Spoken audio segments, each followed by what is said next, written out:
Tidak ada kemerdekaan yang kita nikmati hari ini andaikan tidak ada perjuangannya para ulama terdahulu.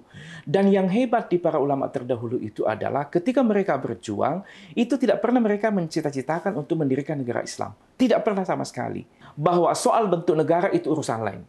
Makanya ketika kemudian Hadratus Syekh mengeluarkan fatwa bahwa siapapun yang tinggal di radius 90 km, anak-anak, remaja, dewasa, laki-laki, perempuan, harus keluar membela tanah air. Itu menandakan bahwa sebenarnya pesantren punya komitmen kebangsaan yang kuat. Ini banyak pesantren berdiri, hidup di Indonesia, meminum airnya Indonesia, tapi kemudian Anda melawan negara. Kalau begitu keluar aja dari Indonesia.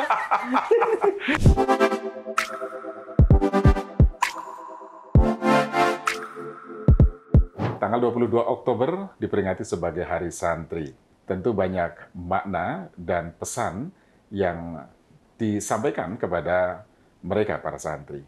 Nah, tentu saja di samping saya sekarang sudah ada Pak Direktur Pendidikan Diniyah dan Pokok Pesantren, Kementerian Agama Republik Indonesia, Dr. Basnang Said, SAG, MAG. Pak Basnang, halo, apa kabar? Assalamualaikum, Pak. Waalaikumsalam warahmatullahi wabarakatuh. Alhamdulillah sehat Pak Wiryo. Pak Wiryo, Alhamdulillah, sehat? Alhamdulillah Pak. Selamat Hari Santri ya Pak. Selamat Hari Santri. Ucapkan kepada seluruh 22 Oktober. Ya. Wah, ini banyak sejarah nih. Banyak sejarah. Mulai betul. dari resolusi jihad dan lain sebagainya. Tapi yang menarik kali ini Pak Dir menyambung juang merangkum masa depan. Nah, ini tema Hari Santri tahun Ya, 2024 ini. Apa sih pesan yang ingin disampaikan Pak dengan tema itu? Jadi pertama pesan dari tema menyambung juang merengkuh masa depan adalah bahwa apa yang telah diikhtiarkan oleh para ulama terdahulu dalam rangka pertama merebut kemerdekaan, lalu berjihad memperbaiki pendidikan anak bangsa, itu tidak boleh berhenti, harus terus-menerus digelorakan karena bagaimanapun anak-anak yang kita bina hari ini di pondok pesantren adalah aset masa depan bangsa. Tetapi kemudian mereka tidak boleh kehilangan akan ketersambungan sanad dan nasab keilmuan yang telah dibangun oleh para ulama terdahulu. Kemudian yang kedua sebenarnya menyambung juang merengkuh masa depan itu adalah apa yang telah dihasilkan oleh pemerintah yang lalu, misalnya dengan terbitnya peraturan Presiden nomor 82 2021 tentang pendanaan penyelenggaraan pesantren sebagai turunan dari Undang-Undang nomor 18 tahun 2019, di mana kemudian pesantren oleh negara salah satu sumber pendanaannya adalah dana abadi pesantren, itu harus terus-menerus dilakukan, dilanjutkan agar kira-kira lebih bermakna untuk menguatkan sumber daya manusia santri, para ustadz di pondok pesantren, dan tentu kelembagaannya pesantren. Begitu Pak Wiryo. Iya. Pak, ada berapa banyak sih Pak sebetulnya pondok pesantren yang ada di Indonesia? Yang terdaftar ya Pak? Ya, jadi sampai hari ini jumlah pesantren yang terdaftar di Kementerian Agama itu ada 41.000 santri. Dengan kira-kira jumlah santri 4,2 juta jiwa.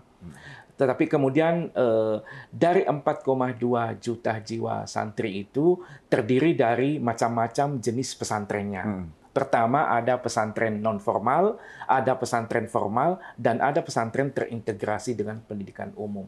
Dan inilah kemudian yang menjadi tugasnya Kementerian Agama, bahwa anak-anak ini harus jelas masa depannya, karena mereka adalah anak-anak milenial yang harus akan nanti dipersiapkan untuk melanjutkan estafet kepemimpinan bangsa. Generasi emas 2045 dong Pak Basnang ya? Ya, betul.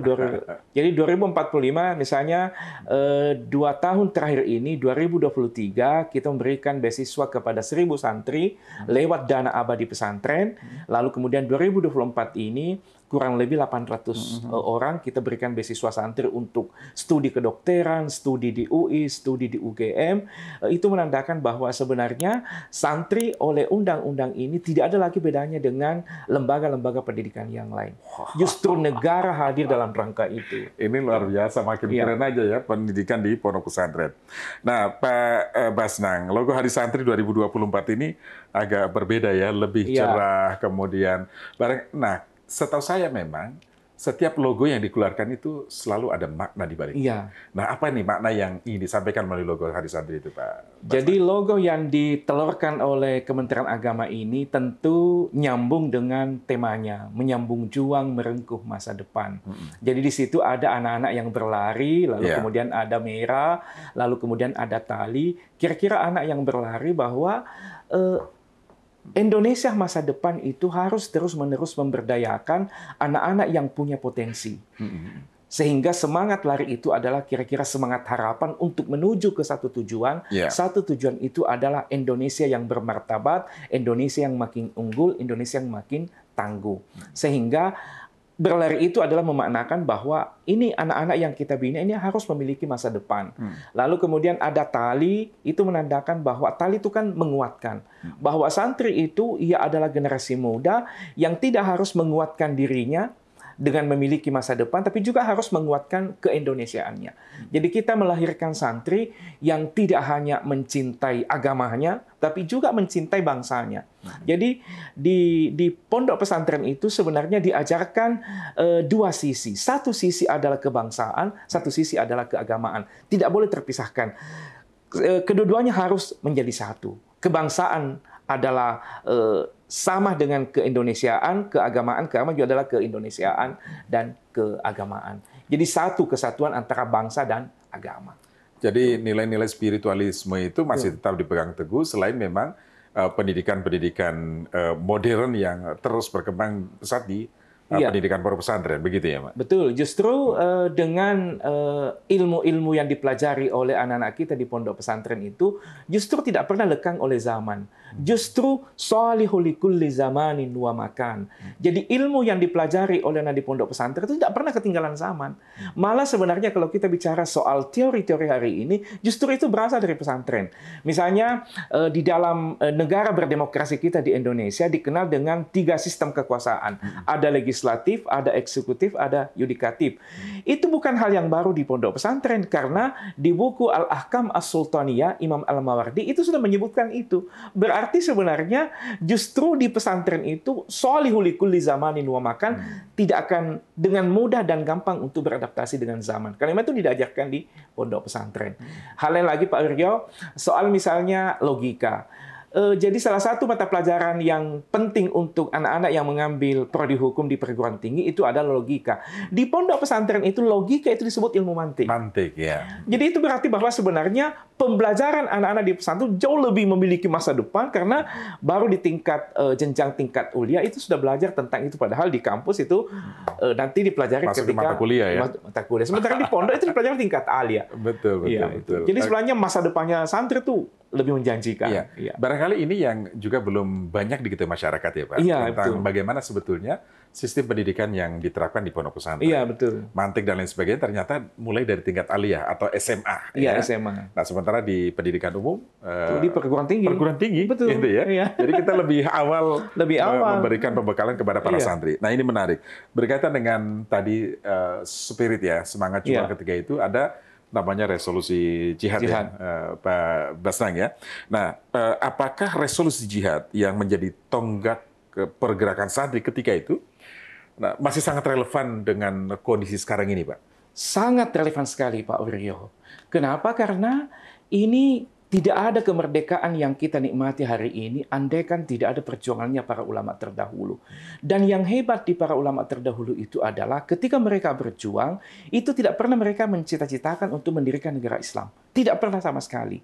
Yang dicita-citakan oleh mereka adalah merebut kemerdekaan. Bahwa soal bentuk negara itu urusan lain. Makanya ketika kemudian Hadratus Syekh mengeluarkan fatwa bahwa siapapun yang tinggal di radius 90 km, anak-anak, remaja, dewasa, laki-laki, perempuan, harus keluar membela tanah air. Itu menandakan bahwa sebenarnya pesantren punya komitmen kebangsaan yang kuat. Makanya sebenarnya sejarahnya Hari Pahlawan Nasional itu tidak akan pernah ada Hari Pahlawan Nasional 10 November andaikan tidak ada pemantiknya yang disebut dengan resolusi jihad. Sehingga sebenarnya jihad yang digelorkan oleh Hadratus Syekh itu harus menerus kita gelorkan hari ini. Tentu kemudian jihad yang dulu tentu sedikit ada pemaknaan yang sebagai bagian menuju kepada masa depan. Jadi jihad hari ini adalah jihad melawan kemiskinan, jihad melawan kebodohan. Kalau dulu memang para ulama terdahulu jihad melawan penjajah. Nah sekarang jihad adalah bagaimana kemudian kita bisa keluar dari kemiskinan, kita bisa berjihad supaya kita tidak bodoh lagi. Nah sehingga kemudian jihad adalah dalam rangka menguatkan sumber daya manusia santri itu. Iya, jadi semangatnya adalah jihad untuk memberikan yang terbaik untuk bangsa dan negara. Betul Selain sekali. memang dari buat pribadi santri itu sendiri Iya, ya, betul. keluar dari kebodohan dan lain sebagainya. Iya. Jadi masih sangat relevan. Sangat relevan Sampai saat sekali. ini, ya. Tidak pernah bertentangan dengan masa dulu, kini, Iya. dan yang akan datang. Nah, ini Ya. menarik kalau bicara soal Ya. santri dulu, kini yang akan datang. Apa sih Pak sebetulnya yang membuat pendidikan di pondok pesantren itu semakin terus berkembang, Pak? Iya. Karena yang kita tahu bahwa pendidikan pondok pesantren kan tradisional ya, Pak. Tadi kitab kuning dan lain sebagainya misalnya ya. Iya. Tapi sekarang justru terus berkembang, Pak. Jadi hal yang paling penting itu di pondok pesantren adalah yang pertama diajarkan itu adalah bukan ilmu. Tetapi yang pertama diajarkan di pondok pesantren itu seperti yang dikatakan oleh Imam An-Nawawi itu adalah adab di atasnya ilmu. Al-adab fauqal ilmi. Di atas ilmu adalah adab. Makanya yang pertama diajarkan adalah bagaimana kemudian seorang santri itu menghormati gurunya. Karena sumber keberkahan di pondok pesantren itu adalah kita menghormati orang yang berilmu. Sehingga kemudian dengan penghormatan kepada orang yang berilmu itu nanti akan turun keberkahan ilmu. Lalu yang kedua bahwa di pondok pesantren itu diajarkan kedisiplinan, diajarkan kemandirian, dan yang paling penting diajarkan kedisiplinan. Nah, bahwa kemudian di pondok pesantren ada santri yang memang biasa-biasa saja, itu Kiai tidak pernah mengatakan kamu itu dungu, kamu itu bodoh. Justru Kiai makin kelihatan dungunya anak-anak, justru mereka itu yang paling mendapatkan perhatian dari Kiai. Karena bisa jadi nanti anak-anak yang kita anggap biasa-biasa saja, anak-anak yang dungu, oleh pendidik hari ini, justru kemudian itulah yang kira-kira paling berhasil di masa yang akan datang. Makanya keilmuan yang dikembangkan di pondok pesantren itu adalah pertama diajarkan adalah adab, lalu kemudian ilmu pengetahuan. Dan ilmu pengetahuan yang diajarkan itu selalu kemudian dimulai dengan bukan hanya berkaitan dengan menjadi mutafaqih fiddin, tapi juga kira-kira bisa beradaptasi dengan kehidupan di masa yang akan datang. Kehidupan di masa yang akan datang itu Kiai mengajarkan bagaimana mengelola pertaniannya Kiai, bagaimana hidup mandiri, itu kan kehidupan masa depan sebenarnya. Gitu. Oke, nah memang itu nggak bisa dipungkiri ya, Pak Basnang ya, bahwa begitulah yang terjadi di dunia pendidikan pondok pesantren. Nah, kemudian ternyata santri juga dibekali dengan ragam tadi soal pendidikan yang memang dipersiapkan untuk merespon perkembangan yang ada di luar, gitu ya, selalu adaptif gitu ya. Nah, apalagi Pak bekal yang diberikan kepada santri Pak agar semakin adaptif. Nah, makanya program yang dicetuskan oleh Kementerian Agama itu adalah melalui dana abadi pesantren itu bukan hanya memberikan beasiswa kepada santri untuk melanjutkan studinya dalam rangka mutafaqih fiddin, tapi juga kita membekali santri untuk menjadi dokter, untuk menjadi ekonom, untuk menjadi sosiolog. Kemarin kami membersamai Ketua Umum PBNU, Gus Yahya Holil Stakuf, kita mencoba melakukan kerjasama dengan UGM. Untuk apa? Bahwa santri ke depannya tidak hanya melanjutkan studi di Sekolah Tinggi Agama Islam, bukan hanya di Institut Agama Islam, tapi juga kita pastikan bahwa santri itu bisa menjadi bagian di UI, bisa menjadi bagian di UGM, bisa menjadi bagian di IPB, dan itu sudah kita jalankan. Sehingga hari ini, tahun 2024 ini, Pak Wiryo, di UIN Jakarta itu kita mengkader kurang lebih 50 santri di dunia kesehatan. 25 dokter, kemudian ada perawat, kemudian di UGM, di UI, kemudian di IPB, ilmu gizi. Itu dalam rangka bahwa santri ke depannya bukan hanya diarahkan untuk kuat agamanya, tapi juga harus mengambil bagian dalam rangka kepentingan Indonesia masa depan untuk penguatan IT, ekonomi, sosiologi, kebudayaan, politik juga. Itu penting bagi santri. Nah, pola rekrutmennya bagaimana Pak untuk seleksi penerima santri beasiswa santri dari dana APBD pesantren ini? Jadi rekrutmennya adalah Kementerian Agama membuka pengumuman, lalu kemudian mengirimkan kepada kanwil-kanwil, kemudian Kemenak Kabupaten Kota, dan diteruskan kepada pesantren, untuk kemudian pesantren merekomendasikan sejumlah anak-anaknya yang potensial untuk memilih jurusan apa saja. Ini ada sejumlah pondok pesantren, misalnya ada pesantren Mahasina, itu cukup luar biasa, banyak santrinya, bukan hanya prodi keagamaan, tapi juga prodi-prodi umum. Lalu kemudian direkomendasikan oleh ibunya, Pak Kiainya, lalu kemudian diseleksi oleh Kementerian Agama. Ketika diseleksi, maka tentu nilai yang tertinggi adalah itu yang lolos untuk mendapatkan beasiswa ini. Dan beasiswa ini menurut saya itu sangat mengagetkan para santri. Kenapa? Pak? Karena tidak pernah bayangkan kalau per bulan itu, misalnya kalau S1 dapat 2,3 juta. 2,3 Per bulan, iya. Kalau yang S2-nya itu mendapatkan 4-5 juta. Nah, itu makanya benar-benar santri itu kaget, karena di pondok uang bulanannya mungkin paling 500.000. Tiba-tiba mendapatkan beasiswa lanjut ke studi ke perguruan tinggi excellent di tanah air, tiba-tiba dapat masuk ke rekeningnya 2,3 juta per bulan. Ada juga uang bukunya. Itu keren banget itu. Dan itu yang membuat santri bersyukur dan bersemangat. Jadi itu beasiswanya full ya, Pak? Full sampai selesai. Kalau S1 itu selama 4 tahun. Kalau S2 itu selama 2 tahun, dan S3-nya selama 3 tahun. Iya. Nah, apakah beasiswa itu hanya berlaku untuk pendidikan di dalam negeri saja, Pak? Atau juga menjangkau sampai ke luar negeri? Iya. Untuk dalam negeri adalah degree disebutnya. Degree S1, S2, dan S3. Sementara yang luar negeri disebut non-degree. Nah, bulan Oktober ini, di akhir Oktober nanti ini, sejumlah lulusan Ma'had Ali, kemudian guru-guru muda kita di pondok pesantren akan dikirim fellowship di Inggris. Kemudian juga ada ke Amerika, juga ada nanti ke ke Maroko dan ke Mesir. Ini semua dalam rangka kira-kira agar para santri di pondok pesantren dan gus-gus muda, kira-kira ning-ning muda itu bisa memiliki wawasan yang luas, wawasan internasional dan wawasan global.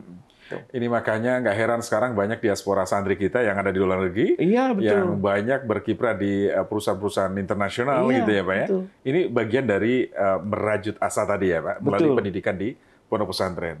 Dan itu santri kita itu keren banget menurut saya, karena itu tidak pernah terlalu berorientasi kepada materi. Jadi memang keberkahan ya, Pak? Keberkahan itu, bahwa kemudian ada efek dari bekerjanya, mendapatkan bisyaro, mendapatkan fee, atau mendapatkan gaji, itu efek dari kesungguhannya bekerja. Tapi bahwa niat awalnya untuk mendapatkan gaji, bukan itu yang utama. Tapi adalah kira-kira pengabdian, karena memang sudah layak untuk dibayar, ya dia terima. Saya agak tertarik tentang adab, ilmu itu di atas adab. Dan ternyata memang sejak di pesantren itu diajarkan. Kita lihat tradisi pesantren misalnya, para santri ketika ada kiainya dari jauh, mereka sudah menundukkan diri, takzimnya gitu ya, cium tangan kepada bukan hanya ke kiainya, tetapi juga ke orang yang lebih tua, betul, putra putrinya kiai juga begitu ya.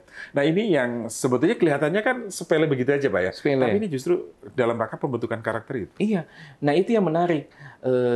Sikap-sikap yang seperti ini. Ketika kemudian kami ke UPI misalnya, itu para dosennya mengatakan, kami ini sudah puluhan tahun mengajar, tapi tidak pernah ada mahasiswa yang mencium tangan saya. Itu keren banget. Jadi, lalu kemudian di suatu waktu ada agendanya fakultas, dekanatnya, lalu kemudian para dosennya itu gak heran, karena tiba-tiba sandalnya menghadap keluar dan teratur rapi. Karena diperbaiki, diatur oleh mahasantri yang memang mendapatkan beasiswa di UPI itu. Nah, ini kira-kira adab-adab inilah kemudian yang mempesona kira-kira perguruan tinggi. Pada sisi yang lain itu IQ-nya cukup bagus. Betul. IPK-nya malah dulu lulusan UGM angkatan 2005 itu kan menjadi wisudawan terbaik. Padahal sehari-harinya ngaji kitab kuning. Kenapa bisa begitu? Karena ada modal menjadah wajadah. Siapa yang bersungguh-sungguh pasti dapat. Modal kesungguhan itulah yang menjadi modalnya santri ketika berada dimanapun pasti akan berhasil. Karena ada modal soft skill, ada modal dari dalam, dan itu kemudian yang menguatkan menguatkan jiwanya, menguatkan psikologinya untuk sukses dimanapun ditempatkan. Itulah buah dari pendidikan yang Iya. dia peroleh di pondok pesantren Betul. tadi ya, yang terkesan biasa-biasa saja gitu ya. Padahal justru luar biasa. Salungan, ya. Malah Pak Wiro sebenarnya, misalnya kemarin mohon maaf Pak Nadiem Makarim Mendikbud misalnya menyampaikan ada kurikulum merdeka. Sebenarnya di pondok pesantren itu dari dulu sudah merdeka Sudah duluan kurikulumnya. ya. Ya, gitu. Betul-betul. Nah, lalu bagaimana dengan pendidikan khas santri, Pak? Yang sejak pesantren didirikan itu kan pertama mulai dari kitab kuning Iya. dan lain sebagainya. Itu tetap dong, Pak ya? Iya. Jadi tentu itu tidak bisa dihilangkan, karena memang itu ciri khasnya pesantren. Makanya kalau ada masyarakat yang ingin mendirikan pesantren, selalu ada 5 rukunnya. Yang pertama harus ada kiai. Kiainya itu bukan hanya sekedar pakai sorban. Kalau kiai itu kemudian dilambangkan dengan sorban, maka betapa banyak munculnya kiai, tapi kemudian tidak substantif. Makanya izinnya pesantren itu harus ada kiai yang memang benar-benar adalah berasal dari pondok pesantren. Lalu yang kedua ada santri minimal 15, dan yang paling penting adalah harus ada kitab kuning. Jadi kalau ada pondok pesantren tidak memperkenalkan kitab kuning, maka sebenarnya itu bukan pesantren. Itu boarding school saja. Boarding school ya? Makanya masyarakat ini penting membedakan bahwa jangan melihat ketika kemudian sebuah tempat ada asramanya, lantas kemudian disebut sebagai pesantren. Tidak begitu. Justru pesantren dengan boarding school sangat berbeda. Kalau pesantren itu pasti ada kitab kuningnya. Apa itu kitab kuning? Adalah keilmuan yang dipelajari oleh santri kita yang di dalamnya bermacam-macam ilmu pengetahuan, bisa untuk kepentingan kehidupan dunianya hari ini, tapi juga untuk kepentingan akhiratnya tentunya. Ya. Sehingga sebenarnya fid dunya hasanah wa fil akhirati hasanah. Gitu. Jadi selain ada kiainya, pengasuhnya, kemudian ada kitab kuningnya, tradisi kitab Iya, kuning. betul. Kemudian ada santrinya, ada masjid, ibadahnya, tempat ibadahnya, iya, masjidnya, dan begitu ada ya. asrama. Ada asramanya, Iya. itu yang penting. Jadi ini juga harus dibedakan ya antara boarding school tadi, Betul. kemudian dengan pesantren. Karena boarding school belum tentu masuk Betul. dalam kategori pesantren, Pak ya. Iya. Banyak yang orang terjebak soal itu. Nah, Iya. ini menarik Pak, karena dalam beberapa kasus sering juga terjadi di boarding Iya. school. Mereka kan juga berasrama juga Pak. Orang Iya. hampir nggak bisa membedakan apakah ini pesantren atau bukan. Iya. Untuk memastikan bahwa itu pesantren, selain tadi Pak, ada pengasuhnya, asramanya, dan lain sebagainya, apakah mereka juga harus terdaftar di Kementerian Agama? Iya, betul sekali Pak Rio. Jadi pesantren itu harus terdaftar di Kementerian Agama. Kalau tidak terdaftar berarti itu tidak menjadi bagian dari pembinaannya Kementerian Agama. Oh, Kalau ada apa-apa yang terjadi di dalam, ya silahkan. Karena memang kita sudah meminta supaya didaftarkan semuanya. Kenapa penting didaftarkan? Supaya kira-kira negara ikut mengambil bagian di dalam menguatkan kualitasnya. Kontrol Iya, pendidikannya. kontrolnya. Yang kedua, kenapa penting didaftarkan di negara? Supaya pesantren itu tidak bugot kepada negara. Ini banyak pesantren berdiri, hidup di Indonesia, minum airnya Indonesia, tumbuh tanaman-tanamannya di Indonesia, tapi kemudian memerangi negara. Gimana caranya? Kamu hidup di Indonesia, meminum airnya Indonesia, tapi kemudian Anda melawan negara. Kalau begitu keluar aja dari Indonesia. Iya, Ini yang menjadi problem. Betul, betul. Dia bertentangan dengan Iya. semangat kebangsaan ya. Semangat kebangsaan. Oke. Nah, ini menarik, Pak. Nah, tadi soal pola asuh ini kan penting juga, Pak, di Iya. pondok pesantren ya. Pola asuh di pondok pesantren yang dilakukan kepada santri, karena banyak santri-santri itu kan masuk di pondok pesantren usia pendidikan sanawiyah ya, SMP. Atau ada yang ibtidaiyah gitu ya. Iya. Nah, ini kan masih sebetulnya pendidikannya harus Iya. betul, pola asuhnya juga harus diperhatikan banget. Iya. Nah, itu bagaimana Pak pola asuh yang dilakukan di Jadi saya kira pola asuh di pondok pesantren itu sudah cukup bagus. Karena memang kiai itu kepada santri-santri itu, walaupun bukan anaknya secara biologis, tetapi anak ideologisnya. Sehingga kemudian kita berkeyakinan bahwa seluruh kiai, nyai, dan pengasuh di pondok pesantren itu pasti memperlakukan para santri itu sebagai anak didiknya. Sehingga kalau kemudian memperlakukan sebagai anak didiknya, maka tentu kebutuhan-kebutuhan mereka itu akan dipenuhi. Kemudian yang kedua, tentu mereka berpikir untuk tidak mencederai masa depannya. bahwa kemudian ada peristiwa-peristiwa yang terjadi berkaitan dengan kekerasan apapun, entah itu seksual atau kekerasan fisik, itu adalah tentu kepada individunya yang bersangkutan. Dan kemudian pasti Kementerian Agama kalau ada perilaku-perilaku yang seperti itu tentu menjadi bahan seleksi bagi Kementerian Agama untuk misalnya memfasilitasi kalau ada beasiswa, memfasilitasi bantuan. Termasuk misalnya peristiwa yang terjadi di Aceh itu, kemudian di Blitar kemarin itu memang kan rumahnya adalah pesantren, tapi ada satuan pendidikan di bawahnya namanya SMP, seperti yang terjadi di Aceh Besar itu. Nah, oleh karena itu, dalam rangka menyelesaikan kasus-kasus ini, tentu pesantren tidak sendiri.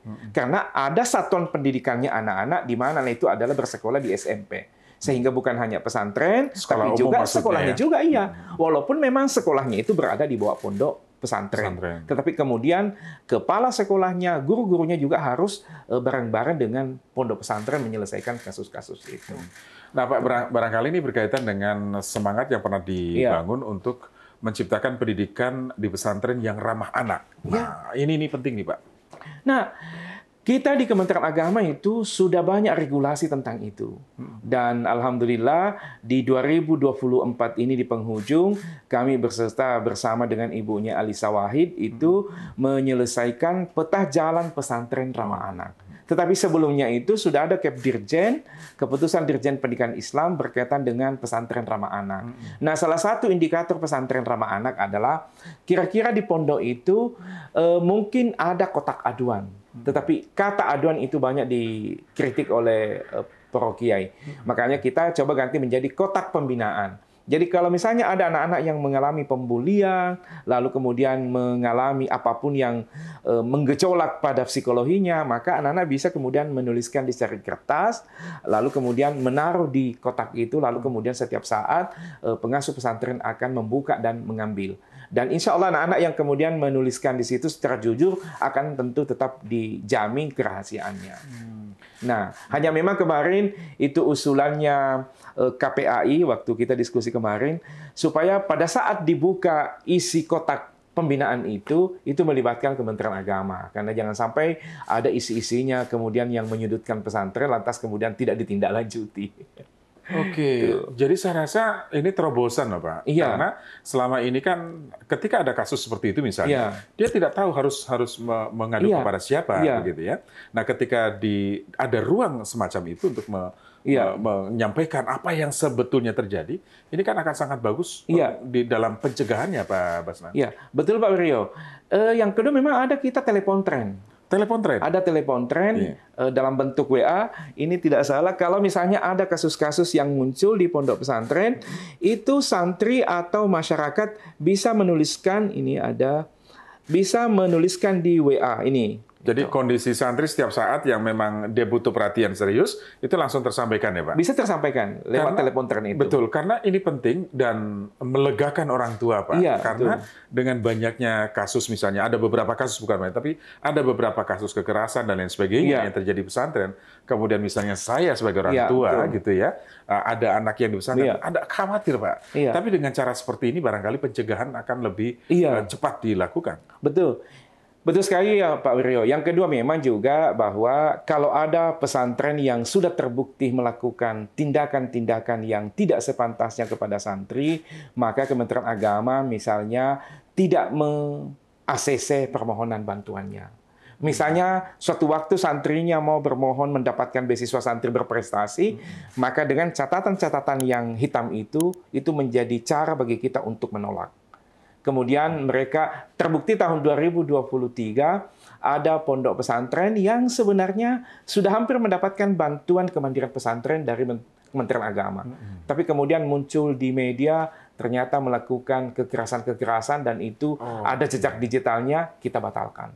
Demikian juga pondok-pondok yang akan mendaftarkan santrinya mendapatkan beasiswa dari Kementerian Agama lewat dana LPDP misalnya, tentu jejak-jejak yang baik itu menjadi catatan positif bagi kami. Tapi kalau ada catatan-catatan buruk, pasti akan menjadi pertimbangan bagi kami untuk menolaknya.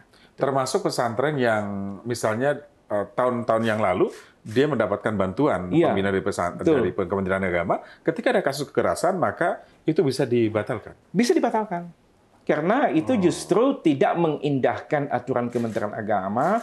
Lalu yang kedua, tidak menjadi teladan contoh bagi santri. Ya, Pak, bantuan kepada pondok pesantren itu apa saja sih, Pak, yang diberikan oleh Kementerian Agama? Jadi kita bersyukur ini selama 4 tahun di masanya Gus Yakut Holil Qomas sebagai Menteri Agama itu ada program Kementerian Pesantren. Oke. Itu sampai 2024 ini yang tahap ketiga sekarang sedang berlangsung pendaftarannya, itu sebanyak 3.600 pesantren dibantu kemandiriannya. Supaya pesantren bisa lebih mandiri, ada usaha-usahanya, tidak bergantung kepada negara, dengan usaha yang cukup maju di pondok pesantren, tentu akan mensejahterakan guru-guru di pondok pesantren.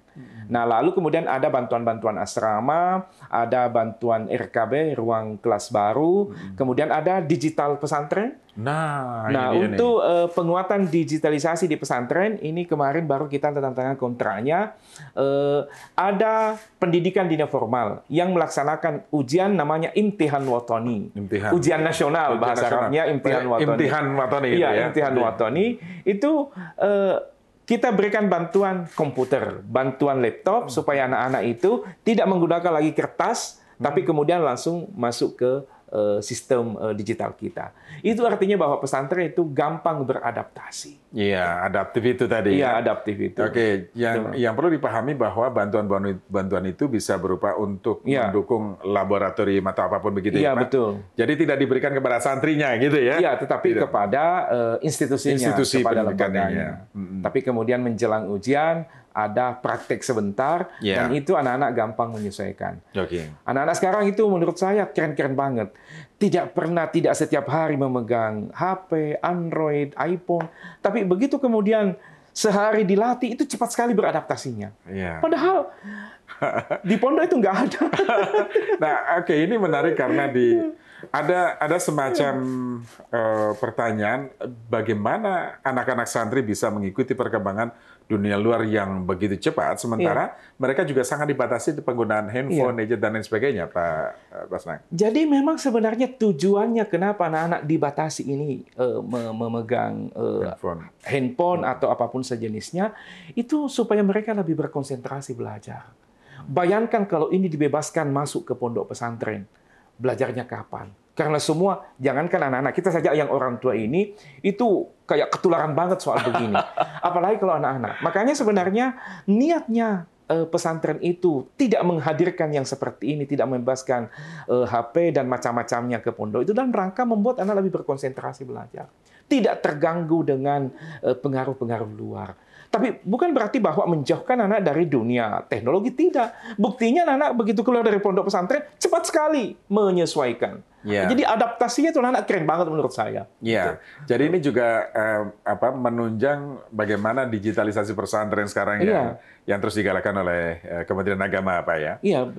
Nah, cerita Pak soal digitalisasi pesantren karena ternyata Kitab Kuning juga ada ada Pegon sekarang. Ada Pegon sekarang Pak Dirjen lagi mengembangkan itu. Nah, itu gimana Pak? Cerita dong Pak sedikit tentang itu. Jadi Pegon itu adalah kan khas Islam Nusantara ya. Bahwa bagaimana kemudian pada masa itu ketika kemudian Kiai atau Andre Gurta membacakan lafaz-lafaz Arabnya, lalu kemudian diterjemahkan, tetapi berbahasa Jawa, berbahasa daerah, berbahasa Indonesia, tapi kemudian dalam lafaz bahasa Arab.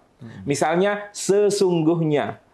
Jadi di bawahnya itu misalnya al-faslu tsani, pasal yang kedua. Di bawahnya itu ditulis pasal yang kedua. Itu tapi pakai bahasa Arab, pakai bahasa ejaan lafaznya sama Arab. Jadi ketika kajian Kitab Kuning misalnya di bawahnya ada penjelasan, dipakailah misalnya itu gitu ya. Nah, kalau dulu kan masih sangat manual banget pakai pensil. Sekarang kalau dibuka papan laptop itu bisa ada papan tersendirinya, dan itu sedang dikembangkan oleh Kementerian Agama. Hanya memang waktu itu kita mau launching, tapi karena belum terlalu siap, semoga nanti di 2025 bisa kita launching papan Pegon itu. Nah, ternyata dengan digitalisasi tadi misalnya itu juga bukan hanya santri yang bisa mengakses, masyarakat umum juga bisa melihat. Jadi bukan lagi hanya metode yang dikembangkan di pesantren, tapi juga sudah bisa dipakai oleh masyarakat luar untuk kemudian memaknai kitab-kitab kuning itu. Pak, sekarang puncak Hari Santri 2024 kali ini, Pak, bagaimana kalangan santri menyambut dengan tema yang sekarang ini, Pak? Jadi ini memang kegiatan dan agenda Hari Santri tahun 2024 ini cukup banyak sekali. Yang kemarin itu kita melaksanakan kegiatan roan, lalu kemudian penanaman pohon, lalu kemudian mayoran. Ada penanaman pohon juga? Iya. Jadi penanaman pohon itu, Pak Wiro bisa menggoogling itu, kita seluruh Indonesia kita tanam 56.000 pohon. Seluruh Indonesia. Dan itu ada, misalnya untuk DKI Jakarta, kita pusatkan di pesantren Al-Hamid. Lalu kemudian kenapa itu? Bahwa Indonesia dikenal sebagai negara yang hijau, tapi kemudian oleh perusahaan, oleh pembangunan kemudian dilakukan penebangan hutan, akhirnya kemudian jarang terjadi hujan, kemudian tiba-tiba menjadi panas hari ini. Karena kenapa? Karena kebiasaan kita menebang pohon lalu kemudian tidak menanami kembali. Maka pesantren itu pasti mau berkontribusi nyata untuk kembali menghijaukan Indonesia. Di dalam Al-Quran itu kan Zuharal fasadu fil barri wal bahri bima kasabat aydin nas. Jadi kalau ada hal-hal terjadi, itu sebenarnya diakibatkan oleh tangan-tangan jahilnya manusia. Nah sekarang tangan-tangan jahilnya perusahaan itu, tangan-tangan jahilnya siapapun, sekarang pesantren ikut berkontribusi untuk menghijaukan kembali Indonesia. Saya membayangkan pohon yang kita tanam ini, jangankan 5 tahun, 2 tahun, 3 tahun yang akan datang, itu 56.000, itu akan beranak pianak. Nah, semoga Hari Santri 2025 bukan lagi 56.000, tapi kalau perlu 200.000 pohon untuk Indonesia. Iya, karena memang itu penting ya Pak, mengajarkan kepada anak-anak santri bagaimana kita juga harus peduli dengan lingkungan gitu ya, yang semakin gersang, Pak. Iya, betul, karena santri kan terbiasa berwudu, mau melaksanakan ibadah. Bagaimana caranya memuncul air dari dalam, sementara pemancing untuk munculnya air itu nggak ada. Apa itu munculnya? Ya, hutan, pepohonan itu. Jadi datang hujan, lalu kemudian tertampung di akar-akarnya di bawah, lalu kemudian turun ke bumi, lalu kemudian kita pompa. Berarti sebenarnya kalau kita menanam pohon, sedang kita memancing agar kemudian air bisa tumbuh, bisa kemudian muncul untuk dipakai umat manusia. Nah, sekarang kebiasaannya kita, kebiasaannya masyarakat, dan ini penting menjadi pelajaran bagi kita supaya silahkan ditebang pohon itu, tapi jangan lupa untuk kembali menanam. Karena bagaimanapun memang juga kalau sudah ditebang itu untuk kepentingan industri, kepentingan furniture, tentu itu menjadi kebutuhan umat manusia juga, tapi harus kemudian dilakukan penanaman kembali. Dan Direktorat Pesantren Kementerian Agama ini mencoba kembali ke situ supaya Indonesia bisa kita kembalikan semangat hijaunya. Iya, Pak, yang lebih penting lagi adalah sekarang di era menteri sebelumnya misalnya, menggencarkan banget namanya moderasi beragama. Betul. Karena santri-santri ini tidak, nanti ketika lulus mereka bukan jiwa yang radikal, tapi justru moderasi beragama, toleransi antar umat beragama dan lain sebagainya. Islam yang moderat. Nah, bagaimana upaya itu terus dilakukan oleh pendidikan diniyah dan pondok pesantren ini, Pak? Jadi memang pakemnya pesantren itu adalah moderat. Kalau kita membaca sejarah Pak Wiryo, itu di Muktamar Nahdlatul Ulama tahun 1936 itu, para ulama dari kalangan pesantren sudah mengeluarkan fatwa bahwa Indonesia bukan negeri yang Darul Islam, tapi Indonesia negeri yang Darus Salam.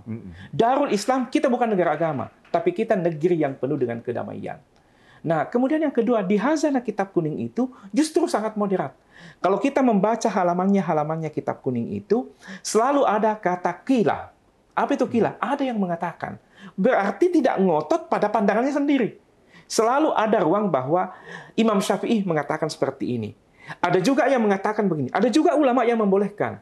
Lalu kemudian di penghujung Kitab Kuning itu selalu ada bunyi Allahu a'lam bimuradihi. Allah yang paling tahu akan maksud-maksudnya. Bahwa ketika di dalam kitab itu ada ada pandangan-pandangan ulama, mungkin ada kesalahan, mungkin ada kebenaran.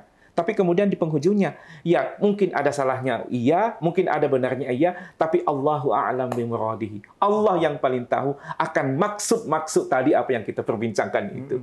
Jadi sebenarnya di pondok pesantren itu moderat sekali. Malah kalau kita membaca hazanah-hazanah kitab itu, ketika misalnya dulu orang mengatakan bahwa apakah Pancasila itu asas tunggal atau tidak, itu pondok pesantren itu yang pertama menerima bahwa kita terima Pancasila sebagai asas tunggal. Yang lainnya menolak. asas tunggal, tetapi pondok pesantren itu menerima Pancasila sebagai asas tunggal. Karena bagi kalangan pondok pesantren, di Pancasila itu tidak ada yang bertentangan dengan agama. Bicara Pancasila, Qul huwallahu ahad, ketuhanan yang Maha Esa. Permusyawaratan perwakilan. Kira-kira wasyawirhum fil amri fa idza azamta fatawakkal 'ala Allah. Ketika kamu melakukan proses-proses pemilihan, lalu kemudian ada yang terpilih, maka dukunglah yang terpilih karena itu yang terbaik menurut Allah. Betul. Jadi makanya di pesantren itu, makanya tadi saya katakan di awal bahwa di pesantren itu adalah tidak pernah berpisah antara bangsa dan agama. Agama adalah satu kesatuan dengan kebangsaan. Iya. Inilah yang semakin membanggakan bagaimana perkembangan yang cukup pesat ya, yang betul. terjadi di pondok pesantren bukan hanya ilmu pengetahuannya, betul sekali. Tetapi toleransi yang ditanamkan di pendidikan pesantren itu, Pak Basnang ya. Iya. Oke, nah Pak Basnang, sekarang Kementerian Agama kan dipimpin oleh Menteri dan Wakil Menteri yang baru, ya. Prof. Nasaruddin Umar dan Romo Syafi'i sebagai Wakil Menteri Agama. Kira-kira nih Pak Basnang, apa sih yang diharapkan dari Direktorat Pendidikan Islam, khususnya di pendidikan dinia dan pondok pesantren, untuk meningkatkan peran pondok pesantren, kualitas pondok pesantren di seluruh Indonesia? Ya, tentu kita sangat berharap bahwa pimpinan yang baru ini adalah kira-kira tetap bisa melanjutkan apa yang dilakukan oleh pendahulu-pendahulu sebelumnya. Karena misalnya berkaitan dengan implementasi dana abadi pesantren sudah berjalan, tentu memang tahun yang ini, tahun sekarang, tahun lalu juga mungkin memang belum terlalu besar angkanya, maka tentu harapan kita adalah supaya banyak sasarannya di masa yang akan datang, makin banyak santri yang bisa menikmati, melanjutkan studi melalui dana abadi ini, maka tentu kami berharap bahwa bisa diperjuangkan tambahan anggaran untuk itu. Kemudian yang sangat penting adalah bahwa ke depannya pondok pesantren itu tidak hanya melulu untuk menyiapkan anak-anak menjadi ahli agama, tetapi juga ke depannya pesantren itu harus berikan ruang kepada anak-anak yang lebih luas.